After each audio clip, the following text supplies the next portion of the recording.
I remember it vividly in 4th grade.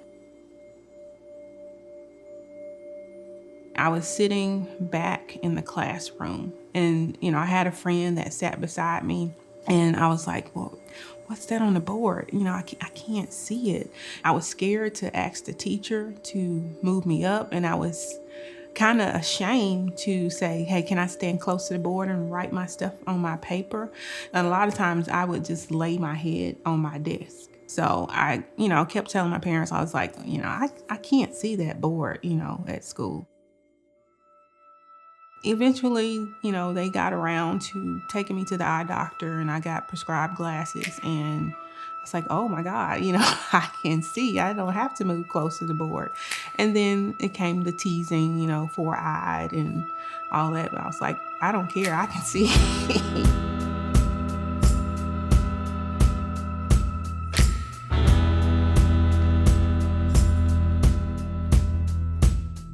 I grew up in Mount Bayou, Mississippi. It's a small, all-Black community that was founded by former slaves. It was just a very tight-knit community. If you did something wrong, somebody was going to tell your parent that, hey, I saw Chaka acting up, but I was a good kid, so I didn't have to worry about that. I started optometry school when I was 28 years old. I was a working professional in public health for 6 years, but I knew that optometry was what I always wanted to do. So I had to make a lot of sacrifices and stop working to go back to optometry school, and there was not an option to fail.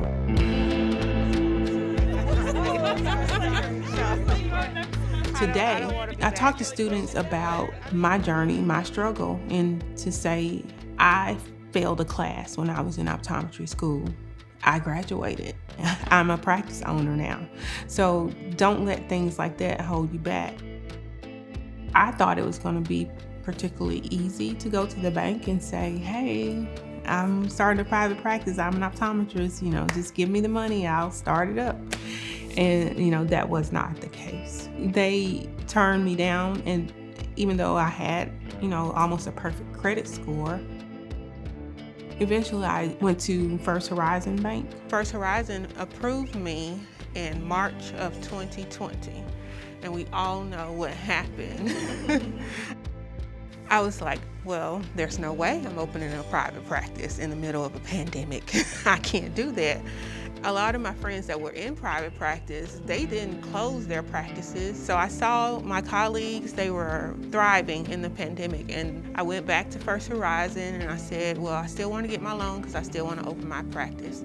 And they said, okay, you have to reapply. And when I reapplied, they decreased my loan by $100,000. So I had to get creative in the way that I was going to open a practice. So I ended up leasing my equipment in the office and using the money from First Horizon to do the build out and buy other, small things. I've been open since March of 2021. Getting your private practice off the ground, did you work with any vendors or anything like that to help you get started? Are y'all familiar with idoc? idoc was like my go-to for everything, even Ziamara with the optical, Geronda with, HR services, Tim, calling to check on me, Nathan, giving me the lowdown on the numbers. Any question that I had, I basically, went to them along with my optometry mentor. It definitely gives a drive to persevere just because of her stories that she shared with us, like, for example, failing optics or failing boards. Like, failure is a real thing in optometry school. And just seeing her go through it and become successful, it gives us motivation to persevere, to keep on going, even when you feel like you don't see the light at the end of the tunnel. The light is at the end of the tunnel. It gives me satisfaction to know that I may have helped them when they were in a rough spot and going through a difficult time and thought they would have to give up on their dream of becoming an optometrist.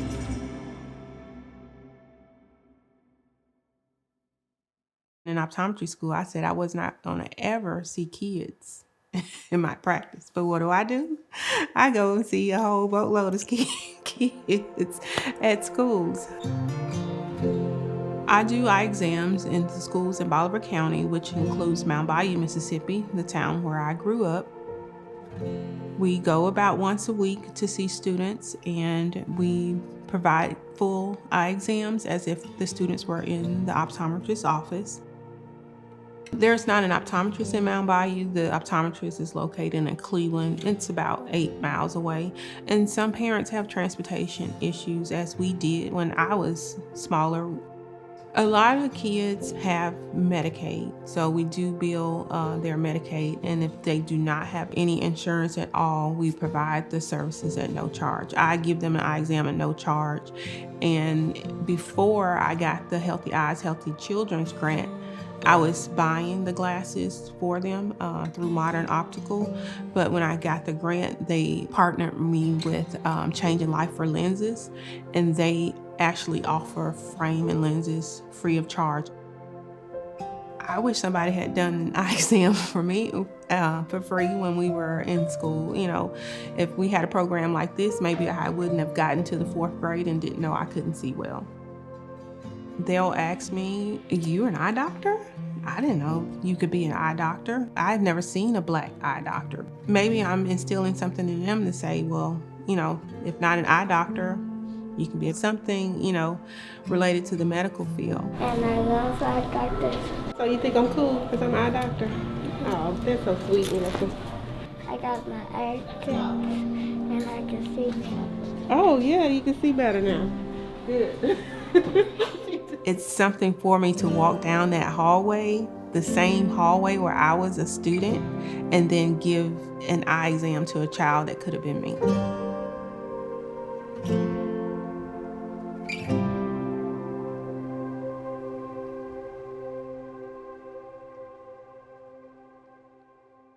Well, I live in Bartlett, Tennessee, a suburb of Memphis, and I'm basically here because my family had all moved here while I was away in Texas.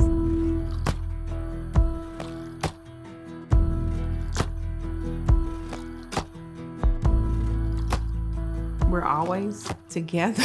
You know, we eat together, we go to church together, but sometimes it's kind of hard to get all 6 of us in the same place at the same time.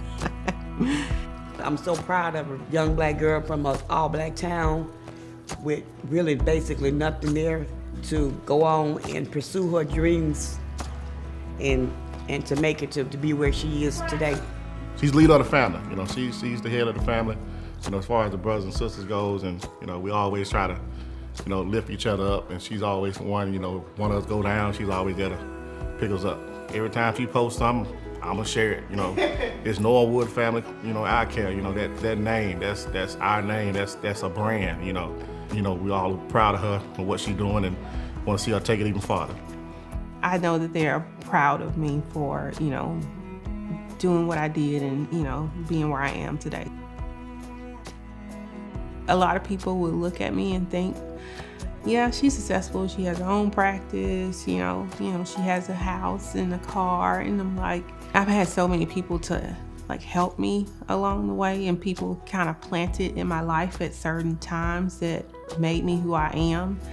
And you know, I eventually want to create some scholarships, you know, in my name at Jackson State University and, you know, even at the University of Houston. So when I can endow some scholarships and give back like that, then I'll say I'm successful.